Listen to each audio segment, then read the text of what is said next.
नमस्कार, पांचजन्य में आप सभी का बहुत-बहुत स्वागत है। आज हम टू द पॉइंट बात करेंगे उस मुद्दे पर जो इस समय देश में चर्चा का विषय बना हुआ है।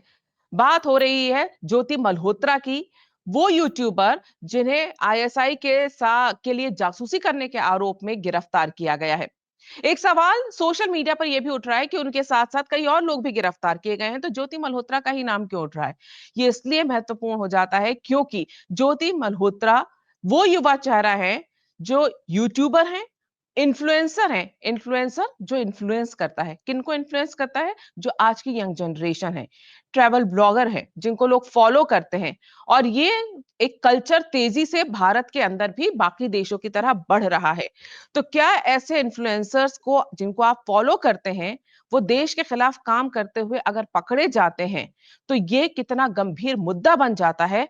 इसी पर चर्चा करने के लिए आज हमारे साथ हैं श्री एसपी वैद्य जी जो फॉर्मर डीजीपी हैं जम्मू एंड कश्मीर के।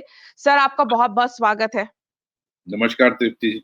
सर जिस तरह से ज्योति को जासूसी के आरोप में गिरफ्तार किया गया है, काफ़ी चर्चा हो रही है, नाम बहुत चल रहा है, लेकिन ये कितना गंभीर मामला है, इसकी गंभीरता क्या है, ये कम से कम उन लोगों के लिए आप बताइए, उन यूट्यूबर्स को और उनके व्यूअर्स के लिए, जिनको लग रहा है कि बाकी 6 लोग भी तो पकड़े गए, ज्योति का ही नाम क्यों? नमस्कार तृप्ति जी, ऐसा है कि ये बहुत सीरियस मैटर है और इस तरह के यूट्यूबर और सोशल इन्फ्लुएंसर्स को पाकिस्तान की जो आईएसआई है वो ट्रैप करने की कोशिश करती है ताकि जो उनके कंट्री का इमेज है उसको पॉजिटिव लाइट में इंडिया में प्रेजेंट किया जाए और ये ये भी दिखाता है कि हमारे घरों जो फैमिली सिस्टम है वो कितना कमजोर हो गया है और संस्कारों की कितनी कमी आ गई है कि हम सिर्फ पैसे को ही अहमियत देते हैं।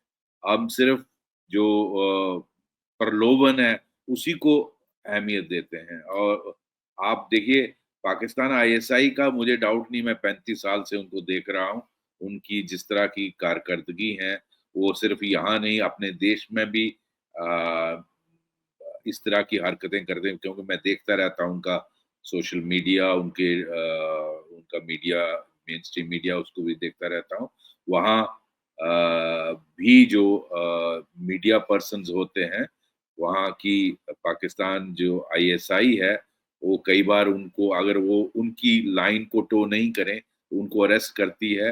उसके बाद मजाक में बोला जाता है कि उनका सॉफ्टवेयर अपडेट कर दिया। हुँ। सॉफ्टवेयर अपडेट का मतलब है उनको सेफ हाउस में ले गए, वहाँ उनको कुछ अनकंफर्टेबल कंप्रोमाइजिंग पोजीशन में अगर लड़का है तो लड़की के साथ, लड़की है तो लड़के के साथ लिया जाता है और फिर उनको अपने इशारों पे नचाया जाता है। मतलब वो इमोरल एक्टिविटीज करने के लिए मानी गई है आईएसआई और इस तरह से वो करते हैं। आप देखिए यहाँ भी ज्योति मल्होत्रा का केस इसलिए इम्पोर्टेंट है कि जो दानिश है जो हुँ। पाक हाई कमीशन में दिल्ली में पोस्टेड है वो आईएसआई का आदमी है जिसको 13 तारीख को भारत ने पर्सोना नॉन ग्राटा कर दिया और निकाल दिया यहाँ से। हुँ। वो उसको पहले इनविटेशन देता है, उसको उसको उसके क्लोज आता है, उसके बाद उसको पाकिस्तान विजिट पे भेजता है।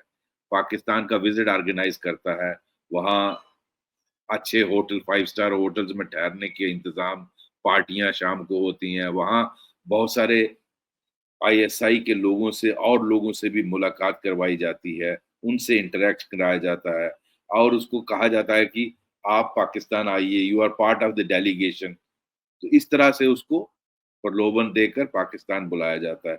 उसके बाद उसको किस तरह से वहाँ गुरुद्वारे और मंदिरों को कवर करने के लिए लगाया जाता है ताकि उसको व्यूअर्स और मिले। तो वो और उसमें लालच में आती है क्योंकि जितना व्यूअरशिप मिलेगा उतना उसको वो एक्चुअली अट्रैक्ट करता है।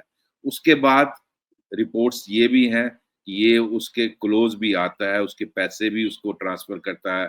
विजिट उसका ऑर्गेनाइज करवाता है बाली इंडोनेशिया और उसके साथ दानिश साथ जाता है।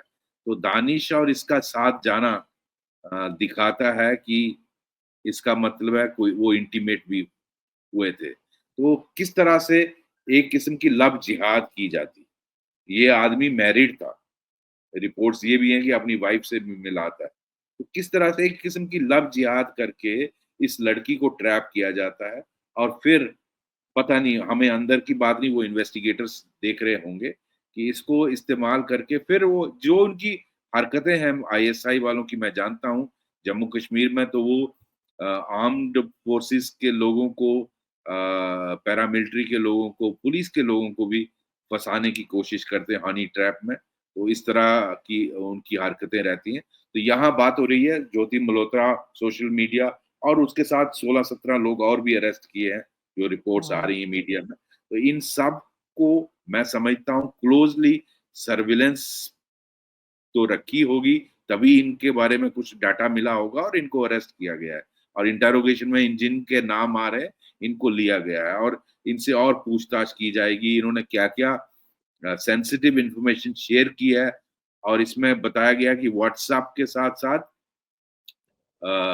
शायद टेलीग्राम चैनल भी यूज़ की है और स्नैपचैट भी यूज़ किया है। तो उसमें क्या-क्या इन्होंने पास ऑन किया है, जो हमारी सुरक्षा एजेंसियों के नोटिस में आया है और इन्वेस्टिगेटर्स उसको देख रहे हैं कि इन्होंने कौन-सी सेंसिटिव इन्फॉर्मेशन क्या-क्या इन्होंने पास की है, उसके मुताबिक इनके खिलाफ कानूनी कार्रवाई ऑफिशियल सीक्रेट्स एक्ट में या भारतीय न्याय संहिता के तहत इनके खिलाफ कार्रवाई होगी। तो मैं समझता हूँ ये जो पाकिस्तान आईएसआई की मोडस ऑपरेंडी है, ये नोन है, ये पहले भी इस्तेमाल करता है, लेकिन अब सोशल, क्योंकि यूट्यूबर और ये social media influencer is a new phenomena.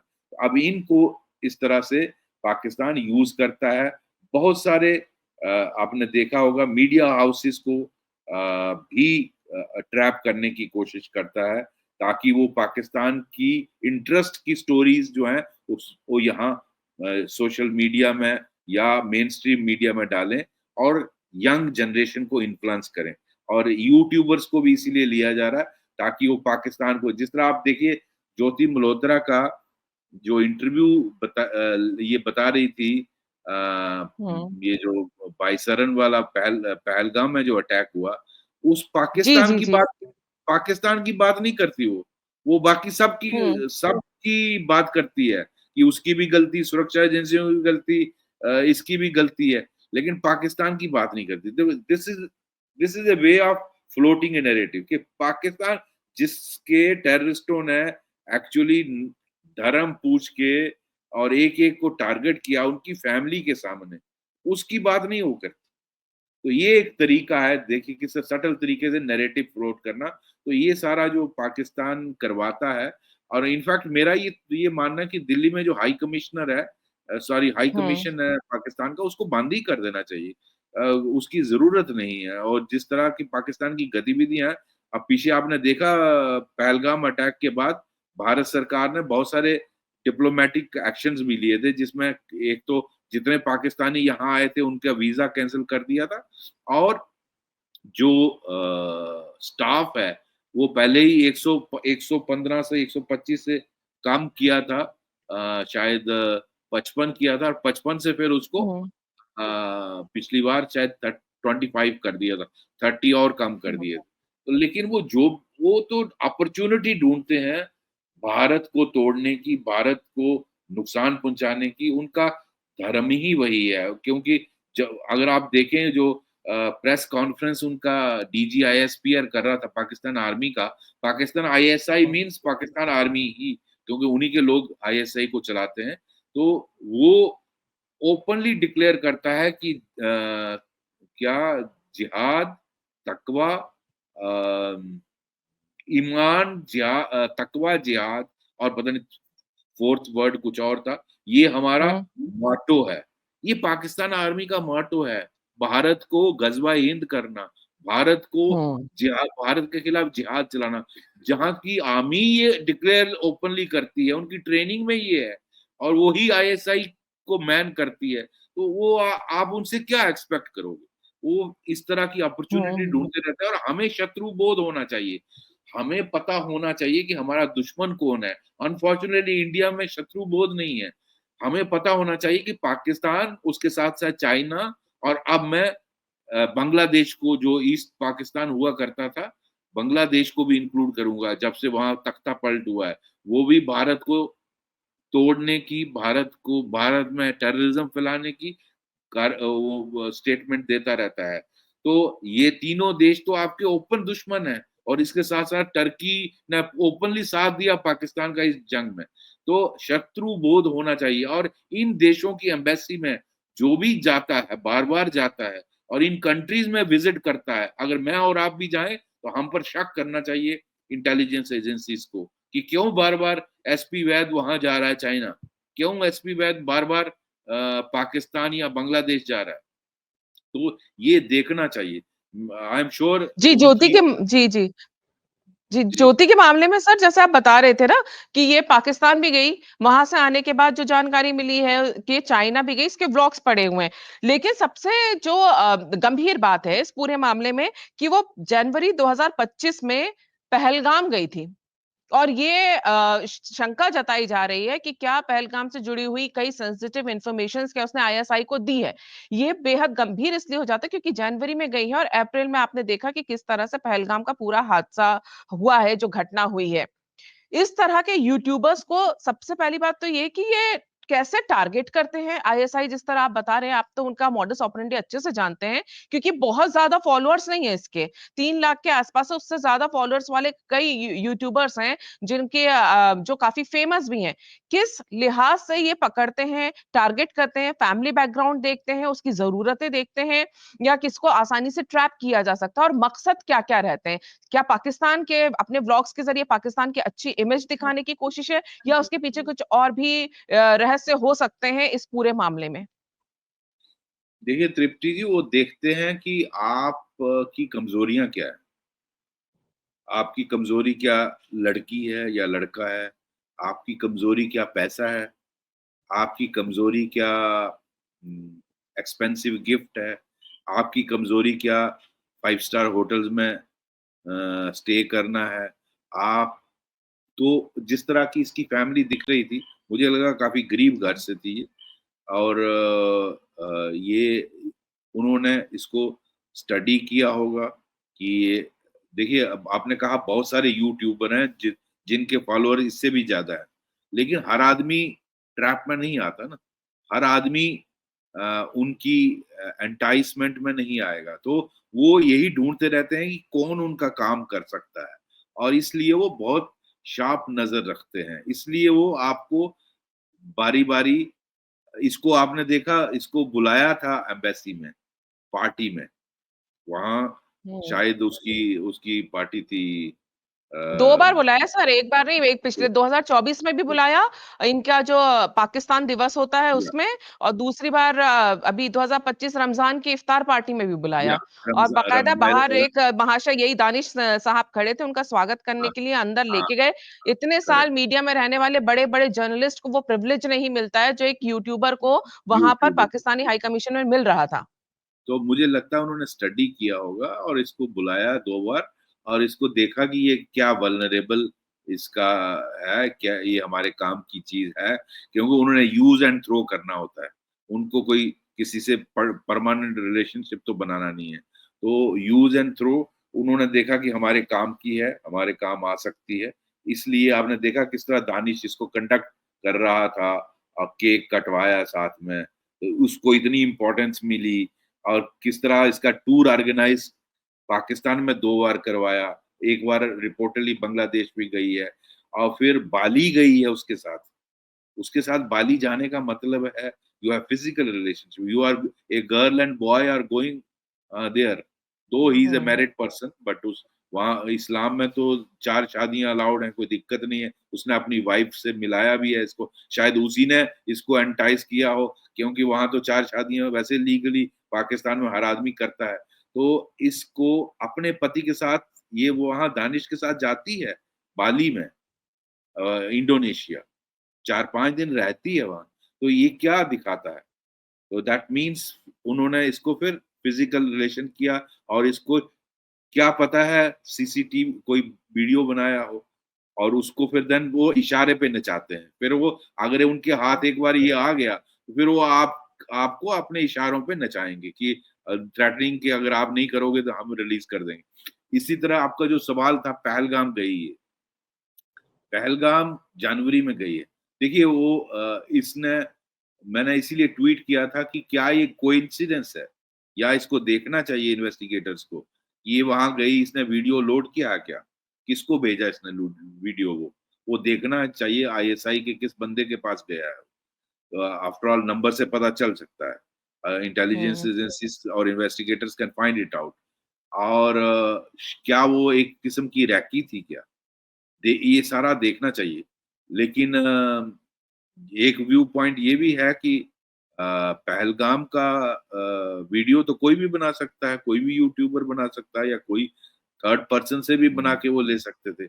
इसी को क्यों यूज़ किया? आई डोंट नो दैट उसका आंसर इसी से मिल सकता है। क्या इसको किसी ने टास्क किया था? वो उससे पता चलेगा। क्या इसको किसी ने कहा था वहाँ जाओ और ये वीडियो बना के हमें भेजो? वो इंटरोगेशन में बताएगी। तो ये सारा या सिर्फ कोइंसिडेंस है, ये देखना पड़ेगा इन्वेस्टिगेट अभी हुँ, कंक्लूसिवली हम नहीं बोल सकते। लेकिन ये एक शक शक की तरफ लेता है। तो ये सारी चीज़ें देखने वाली हैं आई थिंक बहुत इम्पोर्टेंट हैं और इन्वेस्टिगेशन में और ये इसीलिए मैं कहता हूँ शत्रु बोध होना चाहिए एज़ अ सिटिज़न हमारे संस्कार फैमिली में अच्छे होने चाहिए, पैसा ही धर्म नहीं होना चाहिए। हमको पता होना चाहिए कि हमारा कौन हमारा साथी है, कौन हमारा दुश्मन है। ये भारतीयों को अनफॉर्च्यूनेटली बहुत सारी 70-80% लोगों को शत्रुबोध ही नहीं है कि हमारा कौन दुश्मन है। और इंटेलिजेंस एजेंसीज़ को भी अपना काम करना चाहिए। मुझे विश्वास है they must be keeping surveillance after all surveillance रख रहे थे तभी तो ये सारा पूरा नेटवर्क हुँ, पकड़ा है। तो सर्विलेंस बिल्कुल। उनकी रहनी चाहिए जो भी इन शत्रु देशों के एम्बेसीज में फ्रीक्वेंटली विजिट कर रहे हैं, उनके फंक्शंस में जा रहे हैं, उनके कंट्री में हुँ, विजिट कर रहे हैं। ये होना बहुत ज़रूरी हुँ। बिल्कुल, आप ठीक कह रहे हैं, लेकिन आखिर में यही एक चीज़ समझ में जिस तरह चूँकि अब ये तो जाँच एजेंसियाँ बताएँगी कि क्या हालात थे कि उसने ये काम किया। आपको लगता है क्योंकि यंग जनरेशन के बारे में ऐसा कहा जाता है कि इनको थोड़ा वोक कल्चर से प्रभावित रहते हैं ये लोग। क्या आपको लगता है कि ज्योति को ये अंदाज़ा रहा होगा कि वो जो कर रही है, वो कितना बड़ा अपराध है? उसकी पूरी ज़िंदगी इससे बर्बाद हो सकती है या फिर वो अनजाने में ये कर गई, उसको लगा कि पैसा मिल रहा है, ईज़ी मनी है, जो आजकल युवाओं की सबसे बड़ी समस्या है कि ईज़ी मनी मिल रही है, तो जो मिले वो कर लो। शत्रुबोध तो वो दूर की बात है, देश हित के बारे में नहीं सोच पाते हैं कई बार वो। तृप्ति जी ऐसा है कि पहले कोई भी जहाँ तक मेरा एक्सपीरियंस जाता बहुत कम लोग होते हैं जो देश को बेचना चाहते हैं पैसे के लिए, लेकिन पैसे का लालच सबको होता है। पैसा जब आ रहा है हुँ, आपको व्यूज़ मिल रहे हैं, आपको मनी ट्रांसफ़र हो रहा है, आपकी बिज़नेस क्लास टिकट्स बुक हो रही हैं, 5 स्टार होटल बाली में बुक हो रहा है, आपके ये सारा कुछ हो रहा है, पार्टियाँ हो रही हैं, इज़्ज़त मिल रही है, तो आप ज़बरदस्त यू गेट एंटाइस्ड बट काम तब वो लेते हैं जब आपको मजबूर हो जाते हो, जब आपका वीडियो होगा नग्न अवस्था में, तो आप फिर उनके इशारों पे नाचोगे, आप कुछ नहीं कर सकते। आप मजबूर हो जाते हो, आपको फिर आपके बस में नहीं रहता। तो तृप्ति जी उनको इस्तेमाल वो जो ऑपरेटिव है इंटेलिजेंस ऑपरेटिव वहाँ का, वो आपको तब यूज़ करेगा जब उसके हाथ आपका वो सेंसिटिव इश्यू उसके हाथ में हो। फिर आप कुछ नहीं कर सकते। या तो फिर आप कॉन्सिक्वेंसेस के लिए प्रिपेयर्ड हो जाओ। फिर वो अपने इशारे पे नचाएगा। तो ये बहुत चालाक लोग हैं। ये पाकिस्तान मैं इसीलिए कहता हूँ ये हमें इनका हाई कमीशन ही बंद कर देना चाहिए दिल्ली में। ये बस यही हुँ, चीज़ें करते हैं। ये घटिया से घटिया काम करेंगे। ये किसी एक्सटेंट तक जाएँगे, आपको एक्सपोज़ करने के लिए, आपको मिसयूज़ करने के लिए और उसके बाद ये फिर आपसे वो क अपने इशारे पे काम करवाते हैं। हो सकता है अगर पहले ये बोले, हो सकता है बहुत सारे लोग पीछे हट जाएं कि नहीं, हम्म। ये मुझे मिस यूज कर रहा है। लेकिन इतनी कॉमन सेंस होनी चाहिए कि यार मुफ्त फजूल का पैसा मेरे ऊपर खर्च कर रहा है, मुझे पैसा दे रहा है, हम्म। क्या कारण है, क्या मेरे से, तो इतनी कॉमन सेंस तो होनी चाहिए, because she is a mature lady, she is not a young girl, है ना? तो इतना हम्म। समझदारी 25 साल से ऊपर तो आदमी को समझदारी होनी चाहिए। यू आर नॉट अडोलेसेंट 15-16 साल का कि आप किसी के उसमें आ गए, तो आप एक मैच्योर हम्म। लेडी हो, you are running a YouTube, you are interacting, traveling all across, तो आपको हम्म। इतनी समझ, कॉमन सेंस तो होनी चाहिए। तो एक बार फंस जाओ तो फिर बड़ा बिल्कुल। मुश्किल होता नहीं। जी।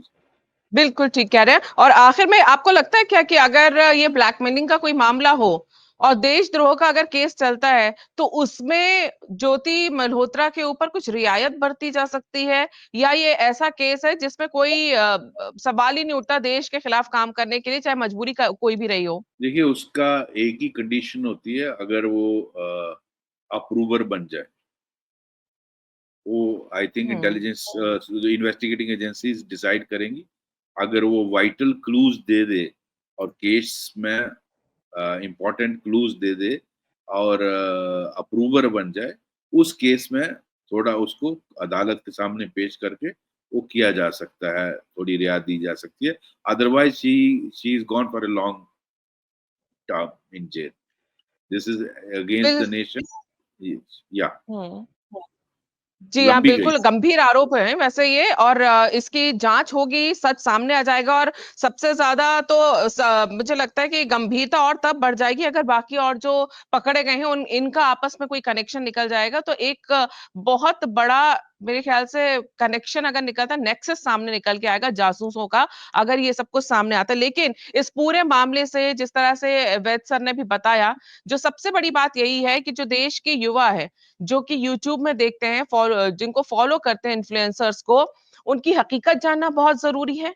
दूसरा, ये सेंस सबके अंदर होना चाहिए, शत्रुबोध की जो उन्होंने बात करी, क्या चीज राष्ट्र हित में है, क्या चीज राष्ट्र विरोधी है, कौन हमारा शत्रु है, कौन हमारा मित्र है। अमन की आशा सब जानते हैं, लेकिन जो ब्रह्मोस की भाषा जानता है उनके लिए उसी भाषा में बात करनी पड़ेगी। इसका बोध भी सबको होना चाहिए, विशेष तौर से ये मिलेनियल और जेनजी जनरेशन जो है, जिन्होंने इन हालातों को अभी ठीक से देखा और समझा नहीं है और यूट्यूब और सोशल मीडिया की दुनिया में ही रहते हैं। और रही बात, और आपने जिस तरह से कहा वेद सर की वहां पे सॉफ्टवेयर अपडेट कर दिया जाता है, तो ऑपरेशन सिंदूर के बाद भारत ने भी पाकिस्तान का और उसकी सेना का बहुत अच्छे से सॉफ्टवेयर अपडेट किया है। और अगर उन्होंने इस तरह के जासूस यहाँ छोड़े हैं तो उनको भी अब ठीक से अपडेट करके हम अपने यहाँ जी, इलाज कर देंगे, और जो पाकिस्तान में हो उनका भी अपडेट कर देंगे। आपने बिल्कुल सर सही। समय निकाला, हमसे बातचीत की, उसके लिए बहुत बहुत धन्यवाद सर। नमस्कार, तृप्ति।